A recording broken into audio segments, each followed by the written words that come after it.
আসসালামু আলাইকুম। ওয়ালাইকুম আসসালাম। জি, আপুর নাম কি আপু? আমার নাম জি। আমার নাম রূপা। রূপা আপুর বয়স কত? 18। কেন আসছেন এই ভিডিওর সামনে? ভিডিওর সামনে আসছি ভালো একটা মনের মানুষের জন্য, যে আচ্ছা, পাশে থাকবে আর সহযোগিতা করবে। বিয়ে হয়েছে আপনার? না, আমার বিয়ে হয়নি। কি করেন আপনি? বুঝিনি। কি করেন? আমি আগে সেলাই মেশিন এর কাজ করতাম, তো এখন বাসা বাড়িতে কাজ করি। আগে বিয়ে হয়েছিল?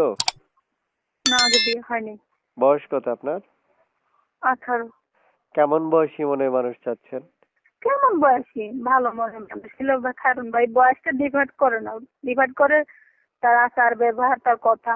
বয়সে কি আসে যায়? এই নাম্বারটা কার? এই নাম্বারটা কার? এই নম্বরটা আমার। এই নাম্বারে ফোন দিলে আপনাকে পাওয়া যাবে? পাওয়া যাবে। আগে বিয়ে হয়েছে আপনার? হয় নাই না? না ভাই, আগে বিয়ে হয় নাই। আচ্ছা, প্রিয় দর্শক, বিয়ে হয়নি এ পর্যন্ত অনেকবার জিজ্ঞেস করছি। ওনার আসলে বিয়ে হয়নি, উনি তাই প্রতিবেদন আসছে মনের মতো মানুষ পাওয়ার জন্য। যদি পেয়ে যায় তো বিয়ে করবে, তাই না? বিয়ে দিলে অবশ্যই বিয়ে করবো। আচ্ছা, শুনতে চাচ্ছি যে আপনি আমাদেরকে একটা ছবি পাঠিয়েছেন এবং কি নাম্বার পাঠিয়েছেন, এগুলো কার? ওগুলো আমার। এগুলো আপনার? হুম। আচ্ছা, ইমো আছে এই নাম্বারে? ইমো নাই, আছে? ইমো নাম্বার ইমো ইমো নাই, এই নাম্বার ইমো নাই। আচ্ছা আচ্ছা, ঠিক আছে। তাহলে দর্শক কল দিলে রিসিভ করবেন না কেটে দিবেন? না না ভাই, রিসিভ করবো না কেন, অবশ্যই রিসিভ করবো। আচ্ছা ঠিক আছে, ওকে। দর্শক ভালো থাকেন, আপু আপনিও ভালো থাকেন।